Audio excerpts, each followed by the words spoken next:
Yeah. So, Neat. and I kind of I tried like to that label them organization. somewhere. I know. It's big progress there. Big process there. So, yeah, these are still clocking over here. I shut some... there was... This clump of them here was all pink wool too, but I changed them out. So you can actually do stuff. I mean, we're in this area. All these are clocking, and it's not too bad right now. Yeah, and I guess there's a trade-off. Like, obviously, you can't see that they're clocking. I guess if I break a piece of pink wool, that'll actually like turn stuff off, won't it? Uh-huh. Yeah, well, that doesn't matter. Just Yeah, I don't break just feel like there do it isn't a visual indicator. And I guess at one point, I mean, I could make it redstone blocks, but right, and that then was you'd have just... like the crazy particle effects or something. But No, then, it doesn't matter, actually. I could make it toggling, like, these two at the end here could toggle the other direction.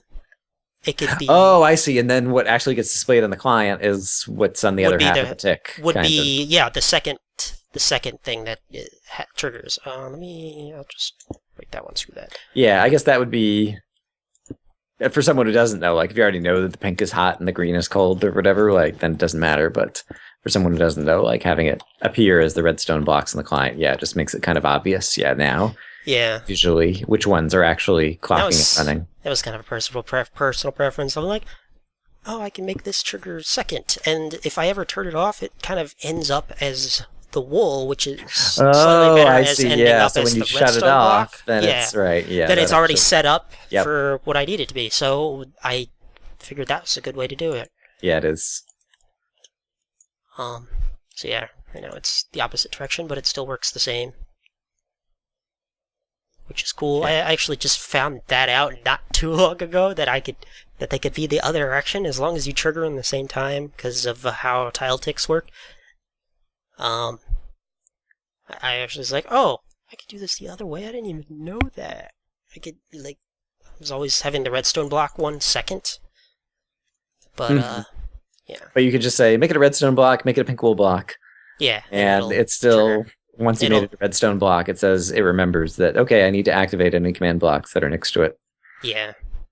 Yeah. When it do you know how all that works? When it sets a redstone block next to a command block, Mm-hmm. it generates a tile tick on that command block Okay. that triggers the command in that command block after 1 game tick.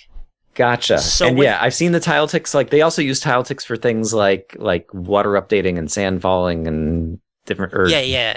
yeah, So things like that, like world simulation that needs to happen in the future. So that if you log out of the world and some water was starting to fall, when you log back into the world says, "Hey, there's some more work I need to do on this water." yeah, so when you set block next to a command block, it's actually triggering the command in that command block 1 game tick later because of that tile tick. Gotcha. So, knowing that, I've been able to, like, after I found that, I figured that out. That's really kind of nice to know. You can kind of adjust things so that either timing happens correctly and you know how things work.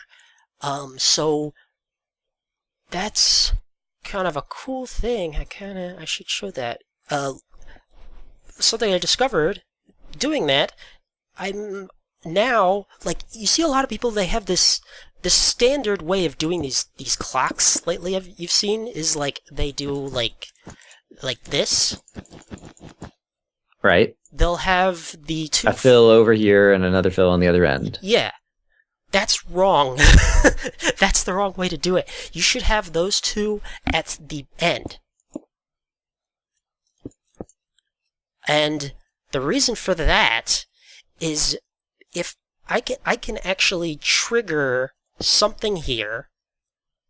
This is gonna be hard to explain. Okay, I'll try. I found this really interesting. This is really kind of useful. The reason for this is if this runs a fill command that triggers stuff over here, Mm-hmm. that like if I have something here that is like fill, let's do execute all players score, let's do min +1 and fill over there. Okay, so there's the command. So if it finds that someone's been set to 1, it will fill over here and trigger these command blocks, but they trigger after a game tick. So the next thing that runs is these 2 blocks, because if it's in that order. Right. So then the next game tick comes around, and these get triggered next because of how it's running.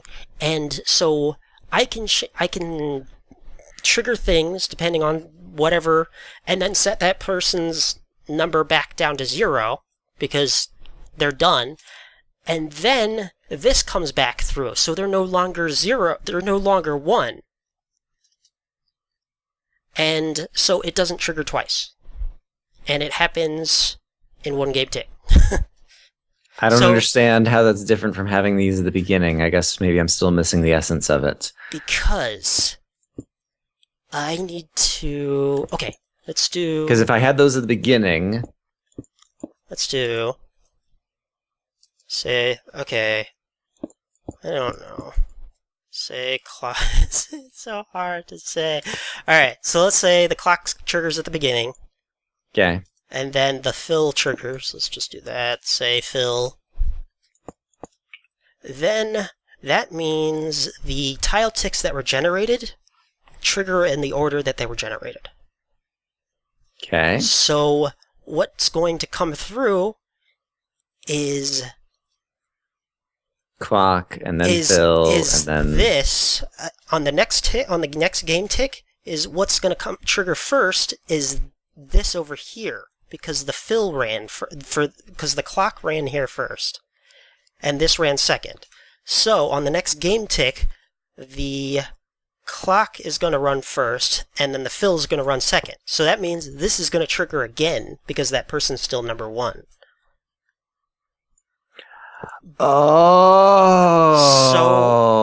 okay. So if I move this to the end over here, then this is going to trigger first, this is going to trigger second, so the fill on the next game tick is going to trigger first, changing the player's number back to 0, and then the clock is going to run second, and their number is no longer 0, so that won't trigger again. I see. So in general, if I can rephrase what I think I just heard you say, if part of your fill clock is going to schedule another module of things to run, and that module is going to have side effects that you're also reading in the original one, if you have your clock at the end, it means those side effects will get a chance to run before the next clock cycle, so you can actually see the effects. Whereas if you had the clock at the beginning, then the next cycle, you're not going to see the effects that ran on the other thing because it got scheduled later, and the scheduling the clock was coming too early relative to the module that was going too late or something. I still didn't say that very well. Yeah, no, not at all, but that was close enough. That was... Okay. Yeah, you get... Your brain's working it out. I think I see what you're saying. Okay, cool. Yeah, so it's the difference between 1, 2, and then... Yeah. So tile ticks trigger on the order that they were generated. Right. So remember that kind of helps. That's in any case. Yeah, that's something that I had kind of like a vague notion of, but now that you've explained it that way, like now I have 100% clear understanding of what redstone blocks do to command blocks, and that'll help me debug things in the future, I expect. So that also kind of helps because like I can actually this will actually trigger this. So, some of this stuff. Wait a minute. Tile ticks, they're like saved in like NPT data, right? Like you can like have tile ticks pending. Think it's saved in a chunk. Yeah, get like saved in the chunk or saved somewhere. Like I wonder if there's a way that you can like activate command blocks without actually using redstone, just by like modifying other things in the file. There might not be things that you can actually go and actually NPT them. I don't know. Anyway, I've actually thoughts. I've done that actually. I've actually grabbed that tile tick before. Mm-hmm. With no redstone blocks around, I could stick it on a command block here, change the time that it takes. You could change that one game tick, because all tile ticks have like a time that counts down to when they trigger, or when the tile tick triggers off. Like for falling sand, it'll update that falling sand to see if it's able to fall, type of stuff. And what a command block tile tick do is all it does is just runs the command in the command block. So I set that to like 10 seconds later and logged on and wait 10 seconds and the command ran. Nothing around the command block. It's just that tile tick is what triggers the command. Neat. And is that stuff that you can block data, or is that something you have to MC edit? That's stuff you have to MC edit. You can't really set tile ticks any other way besides That's what I thought, triggering command block. And you can't really block data. No, you can't. No, you would need entity data. We'd need an entity data NBT editor type system. I wonder if maybe if we're gonna get entity data one day, maybe we'll be able to edit tile ticks with that. That would be. Let's hope so. Yeah, if you could edit tile ticks, that would be one of your clock problems solved. Because then you could say, I want this to happen 10 seconds in the future.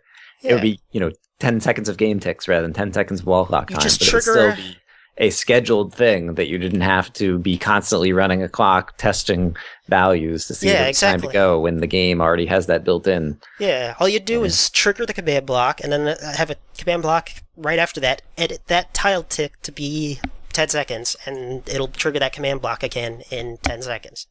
That would be an amazing clock. That'd be pretty cool. Huh. Sarge, Dinnerbone, are you guys watching? Oh my god, that would be, like, I didn't even, oh man. Like, just thinking about entity data, you could edit stuff for times and stuff, but that'd be cool to just edit the time it takes, like, tell this thing to trigger this command block in such and such amount of time. That would be right, and admittedly, I mean, there's kind of like convoluted ways you could do it now by like having an item on a pressure plate that's going to have a despawn timer set to blah, blah, blah, blah, blah. Yeah, and the only way to edit tile ticks is in NPT editor, and those only really, like, that depends on when that tile tick was loaded. Right. So, like, it's kind of like, it's like simulation ticks of this chunk or whatever. Yeah. Yep. So, that's my organization thing. All these little circuits are kind of modular and just kind of in straight lines and getting plugged into the places. Stuff like, I need to redo some of this stuff. When I get way over here, are they the same circuits all the way across, or is it no? That's sets of things over here now. That's stuff that triggers. This looks like beginning, start of the map kind of stuff again. This is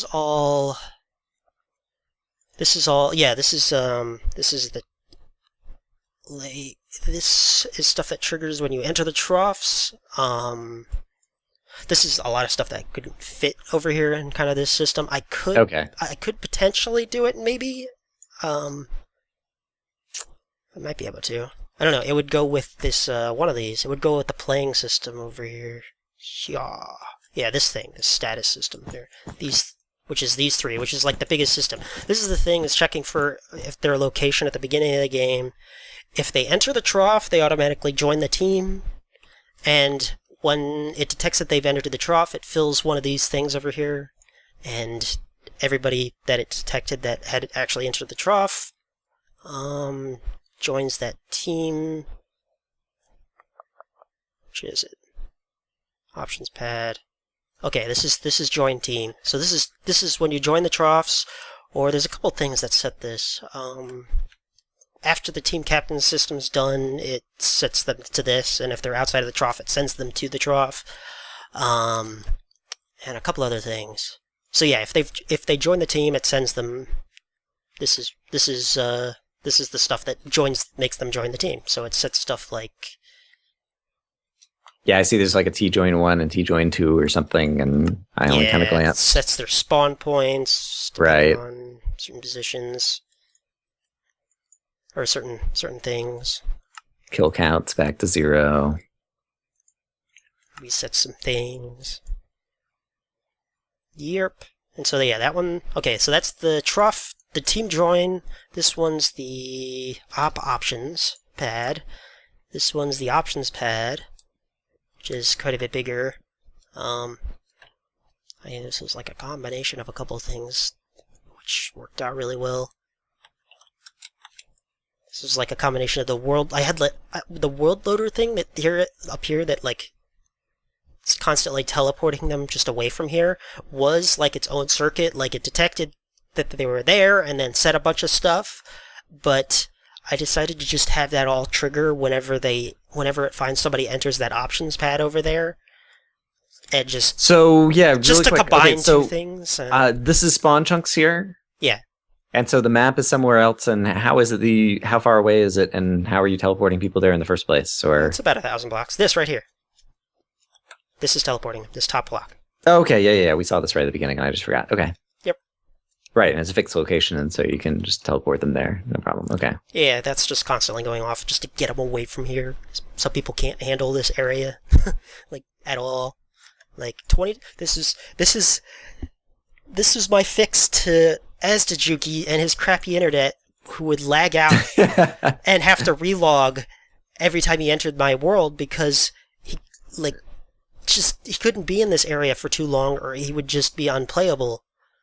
Interesting. Yeah, one of the things I was talking about doing a number of weeks ago, and then they've been doing all the metadata changes, and so it really scared me off, was to try to like do some kind of analysis on the network traffic that happens like between client and server, just like when command blocks are running and different kinds of things to understand it better. But yeah, I've been talking to Wolfie Mario about doing that. He's been setting up like a clock test system thing.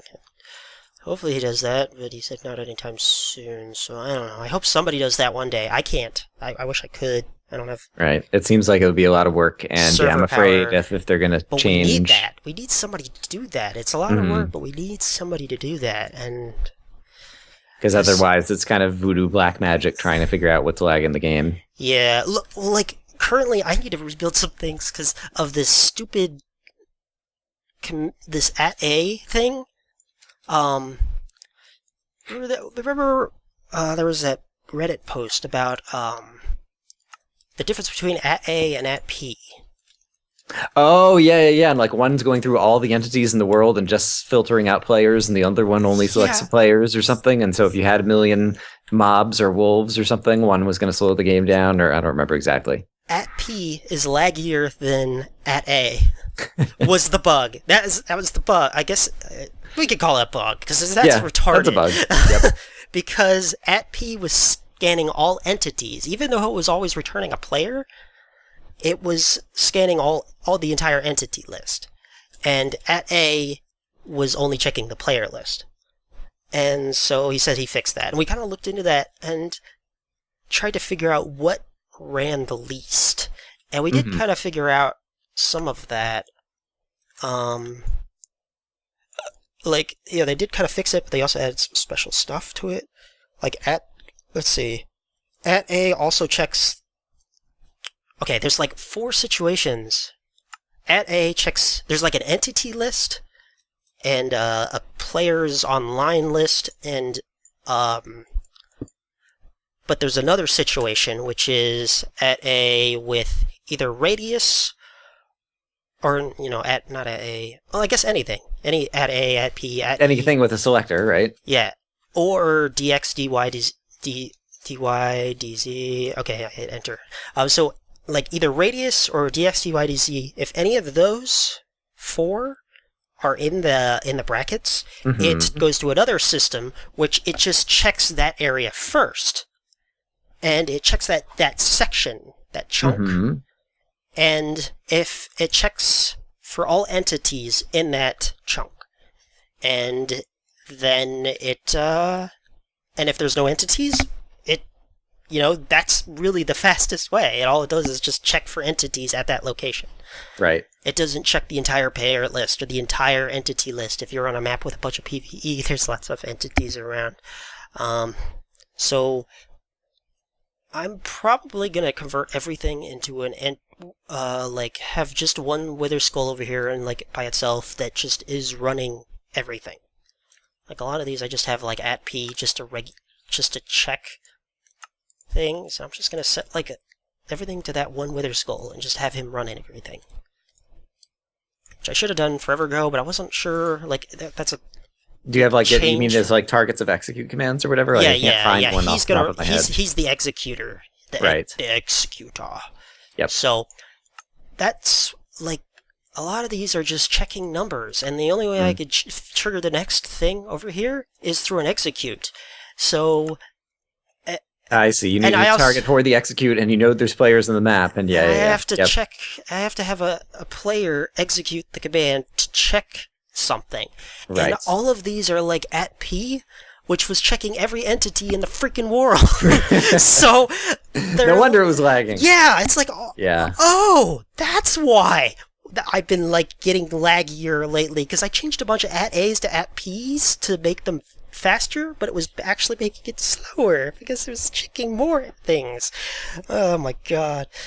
So, yeah. So if I change it to just one entity that it finds and runs things, that'd be nice. And I also can reduce some commands down, because I don't have to keep resetting player numbers, because I could just set them all to that one entity and just have him check what current number is on him and check for certain situations and stuff like that. It's hard to explain more beyond that, but yeah. But yeah, that is cool. Another thing that's kind of funny, there's like a special case where like, let's see. Let's do this. Okay, I think you said at let's see. I should look up what he said. Maybe not. I don't know. At A will check all players in this area unless there's a certain amount of players on, then it checks all the players in the player list. So, under knowing that, if you just want to check for all players in that certain area and to ensure that it's the fastest method, it's faster to do type instead of at A with checking for DXY. Player on Yeah, that is a faster method than at A DXY checking for the area. It's faster to check all entities in that area because that ensures it's only checking that area instead of checking the player list. I see. Jeez. That's those silly. types of things. Oh god, it's that silly. also that's one of the reasons I feel like one of the reasons I mean some of it is just I'm a grumpy old man, but one of the reasons I don't like using tools and different things are I don't want to start using things that make me more prone to have a map with thousands and thousands of command blocks, because the more there is running, then when there's performance issues and crazy things like that you have to track down, the more frustration it's going to be. Yeah. And so doing everything manually like forces me, like there's a certain limit that I can't make a map that's this, bigger or more complicated than this, because I'm at the limits of, what I can do in my own brain. And that also keeps it simple enough that hopefully I'll be able to debug it all, kind of thing. Yeah. Whereas when I have signs and can make, all the command... How many command blocks are here, by the way? I don't know. Actually, I have no idea. I haven't analyzed in a while, but I know that in the clock here, which all that really matters, I've been trying to get that down as lower. I need to go back through again. I've been trying to efficientize everything. At a glance, it only looks like it's like 300 or 400. No, it's like 150. Okay, yeah, it's not bad at all. Yeah, it's like 1,000. And some of them shut off and aren't always on. So at most 150. Yeah, and I think that's perfectly reasonable. I think like anything under like 300 or 400. But that was lagging like hell. Right. And it was all because of that stupid at P. Stupid at P, because like almost all of these have some sort of at P on them, and so it's like that was checked. Every single one of these was checking every entity in the world. Like oh god, has to be what it is. So I'm like, it's gonna be work because I have to go through everything now. And Yep. So I presume msget has a way that you can just like. I made my own program that does this, but basically I can just get a list of all the commands and all the command blocks, and just filter them to like find all the commands that have @p in them, or all the commands that say x equals 342 in them. I mean, there's find and replace filters for command blocks that I use all the time. Like, yeah. That's another thing. I've been using command block signs, and I also have a mass find and replace filter Right. that converts like a bunch of pre-assigned things. It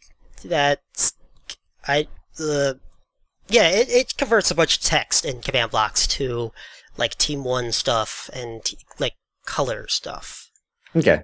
That's it. Team colors. So team colors, changing team colors between maps, all I have to do is change that in the find or replace thing. I see. And so then rather than green and yellow, it could be blue and orange or Yeah, whatever. these up here, right here, instead of orange, it's like Team 1 color Gotcha. and Team 1 color A, and so it changes all of Team 1 color A to orange, and so if I move this circuit to a new map, but it has a different team color, all I have to do is just change it in that mass refine and replace thing. Yep. And so those are the two main tools, is command block signs and the mass find and replace thing, which I haven't really published. As the Juki made it for me. It's nice, it's great. I should, but he hasn't been playing Minecraft lately, and we never got around to publishing it, so it's just mostly mine. We'll have it. I don't know. I need to ask Juki if he's really interested in working on that anymore, and get him. If not, see if I can just transfer it over to Texelov, and see if he wants to update that. Anyway, yeah, I think that's pretty much everything on here. There's Yeah, that was good. We talked about some stuff. I learned some stuff. I went for organization. It was like my main thing. And, I like it.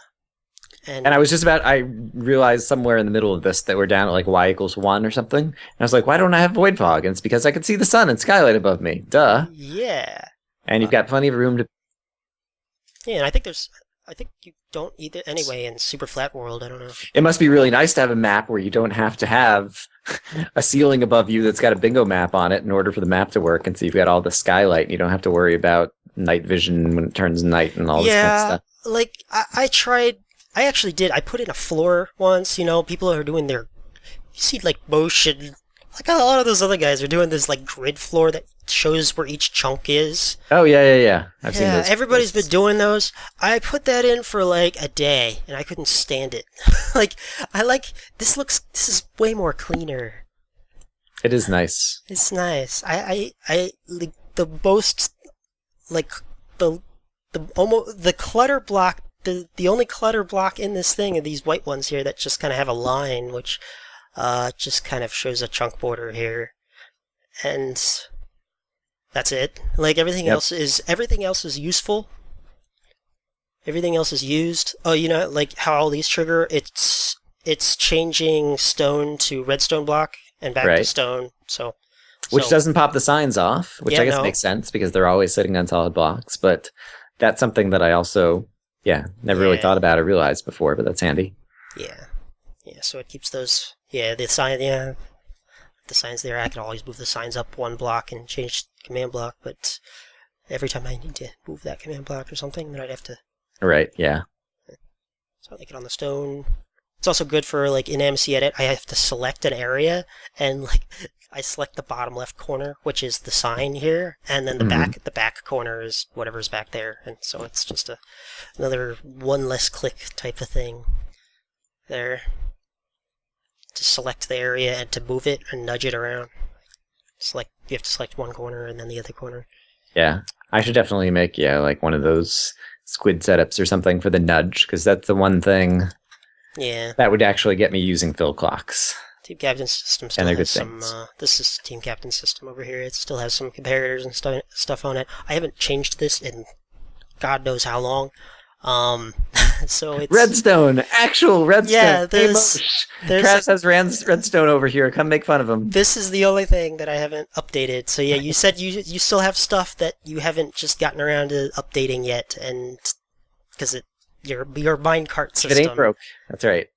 Yeah, and so yeah, I've converted everything else, but I haven't. There's some stuff that's kind of old on this Team Captain system. Like each of these is an individual clock, but I could change it to that single clock thing that's over there, and then just have it Yeah, just make it a little bit better that way. Cool. Derp. This is various All right. things. Well, we managed to spend a bit of time talking about that, but that was actually a lot of fun. I hope people got something out of it for the people who enjoy watching such things. Yeah. It's good. It's good. Yeah. Okay. Guess that's it. Is that it? I guess that's it. You have a swordfish. Oh yeah. Yeah. that's in the map. Okay. And I just have it over here just for the hell of it. It's sharpness 3 swordfish. Actually, I think we add knockback to it? I thought we did. I don't know. Okay, I want to go back up. One of them's blue and one of them's green in the name. Yeah, I changed it to green. Changed a lot of them to green. Some special items in there, like the swordfish. All right. Okay, I'm just kidding time. It was fun. that's good. Woohoo!